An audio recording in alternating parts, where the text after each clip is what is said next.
बच्चों, आज हम पढ़ेंगे एक्सक्रीशन इन ह्यूमंस, मानव में उत्सर्जन के बारे में।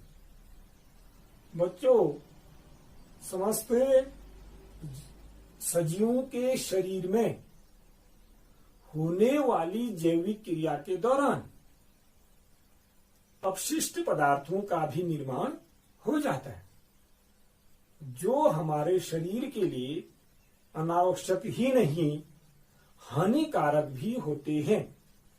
और इन अपशिष्ट या उत्सर्जी पदार्थों को शरीर से बाहर निकालना ही उत्सर्जन कहलाता है। तो उत्सर्जन क्या है बच्चों? शरीर से अपशिष्ट पदार्थों का बाहर निष्कासन। हमारे शरीर से अपशिष्ट व हानिकारक पदार्थों का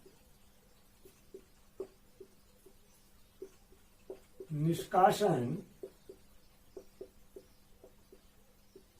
उत्सर्जन कहलाता है।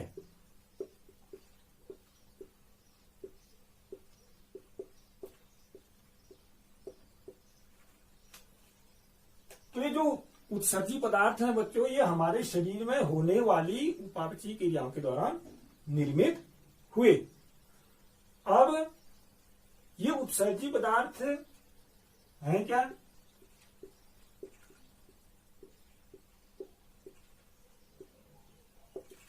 इसमें बच्चों कार्बन डाइऑक्साइड, यूरिया, यूरिक अम्ल, अमोनिया, जल, लवण आदि हो सकते हैं, जो हमारे शरीर के लिए हानिकारक होते हैं और इनका बाहर निष्कासन आवश्यक ही होता है। और इसी प्रक्रिया को हम क्या कहें? उत्सर्जन कहें।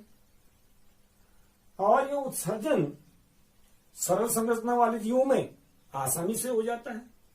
वे जीव वातावरण के संपर्क में रहते हैं और जल के द्वारा अपशिष्ट पदार्थों को बाहर त्याग कर देते हैं। लेकिन हम जैसे जटिल संरचना वाले जीवों में ये क्रिया इतनी आसान नहीं होती। यह एक प्रक्रम के द्वारा होगी और इसमें एक तंत्र कार्य करेगा। हमारे शरीर में उत्सर्जन का जो मुख्य अंग माना जाता है, आपको पता है, उसको हम किडनी या वृक्क कहते हैं। हमारे शरीर में एक जोड़ी वृक्क पाए जाते हैं और यह उत्सर्जन क्रिया को संपादित करने का कार्य करेंगे। एक छलनी की तरह हमारे शरीर में अशुद्ध रुधिर से इन उत्सर्जी पदार्थों को अलग करने का कार्य करेंगे। बच्चों, अब जो ये उत्सर्जन की प्रक्रिया अलग अलग जीवों में अलग अलग प्रकार से होगी। जैसे मैंने अभी आपको बताया कि सरल जीवों में आसानी से हो जाती है और हम जैसे जटिल संरचना वाले जीवों में जटिल प्रकार से होती है। अब बच्चों, जो कार्बन डाइऑक्साइड है उसका निष्कासन हम श्वसन क्रिया के दौरान कर देते हैं।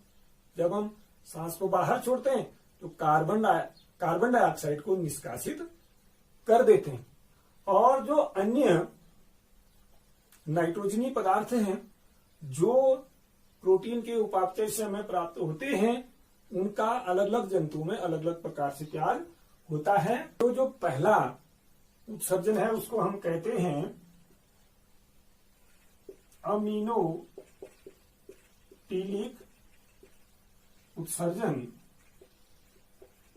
सीपी, घोंघा जैसे जीव जंतु में आवश्यकता से अधिक निर्मित अमीनो अम्ल को ज्यों का त्यों जो है शरीर से बाहर कर दिया जाता है। तो इस प्रकार के उत्सर्जन को हम कहेंगे अमीनोटिलिक, और इसमें अमीनो अम्ल को शरीर से बाहर त्याग कर दिया जाता है। इसमें जैसे मैंने आपको अभी बताया कि सीपी, घोंघा और कुछ इकाइनोडर्मेट्स में इस प्रकार का उत्सर्जन होता है।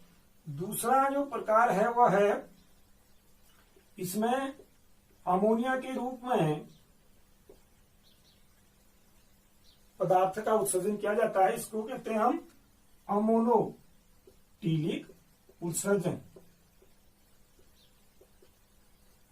अमोनोटीलिक उत्सर्जन बच्चों कुछ जलीय आर्थ्रोपोड्स, प्रोटोजोआ, पोरीफेरा और अलवणी जल में रहने वाले मछलियों, कछुओं आदि में जो अमोनिया है इसी को उत्सर्जन किया जाता है। ये भी क्या है? प्रोटीन का एक प्रोडक्ट है और यह हमारे शरीर के लिए हानिकारक होता है या अन्य जीव जंतु के शरीर के लिए हानिकारक होता है।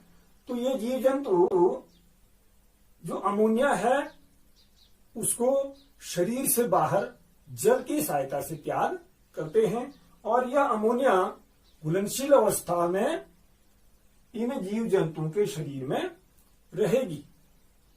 बच्चों, जो इन जंतु के शरीर में अमीनो अम्ल है उसका अमीनो हरण हो जाता है। अमीनो हरण का अर्थ है उसको दो भागों में बांट देते हैं, एक कीटो समूह, एक अमीनो समूह। कीटो समूह अपचय क्रिया के दौरान पाचित भोजन को ऊर्जा में बदलने के काम आ जाती है और जो अमीनो समूह है उसको अमोनिया के रूप में परिवर्तित करके जल की अधिकता के साथ बाहर निष्कासित कर दिया जाता है। तो इस प्रकार के उत्सर्जन को हम कहते हैं बच्चों अमोनोटीलिक उत्सर्जन। तीसरे प्रकार का जो उत्सर्जन है बच्चों यूरियोटीलिक उत्सर्जन, और यही हमारे शरीर या वयस्क उभयचरों के शरीर में भी उत्सर्जी पदार्थ के रूप में होता है।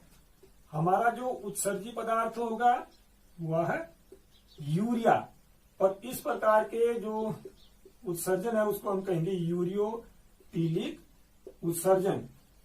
तो हमारे शरीर में विशेष तौर पर जो यकृत है वह अमोनिया को यूरिया में बदलने का कार्य करता है।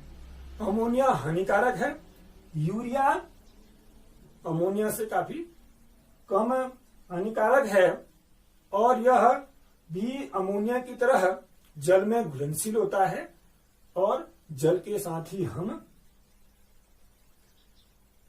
यूरिया का त्याग करते हैं। बच्चों, जो चौथा है उसको हम कहते हैं यूरिकोटिलिक। चौथे को क्या कहेंगे? यूरिकोटिलिक उत्सर्जन। इसमें जो अमोनिया है उसको यूरिक अम्ल में बदल दिया जाता है। बच्चों, जो सरीसृप वर्ग के जीव जंतु हैं, पक्षी वर्ग के जीव जंतु हैं, कुछ कीट हैं, इनमें जो उत्सर्जी पदार्थ होता है वो यूरिक अम्ल के रूप में होता है। ये शुष्क वातावरण में रहने वाले जीव जंतु हैं और शरीर से ज्यादा पानी की हानि ना हो इसलिए अमोनिया किसमें बदल जाएगा? यूरिक अम्ल में। और यह यूरिक अम्ल एक लील की तरह का होता है। यह जल में अघुलनशील होता है और ये जंतु या ये जीव जो है इसको आवश्यकता अनुसार निष्कासित कर देते हैं। तो इनमें जो उत्सर्जन होगा यूरिकोटिलिक उत्सर्जन होता है।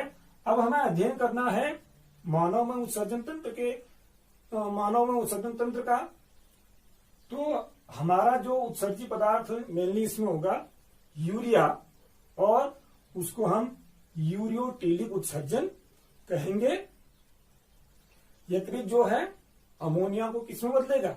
यूरिया में बदलने का कार्य करता है। बच्चों, सर्वप्रथम आपको मानव उत्सर्जन तंत्र का चित्र बनाना है। जीव विज्ञान में, बायोलॉजी में हम जो है बिना चित्र के किसी भी संरचना को समझ नहीं पाते हैं और इसकी डिटेल संरचना और इसके कार्यविधि के बारे में हम अगली वीडियो में पढ़ेंगे।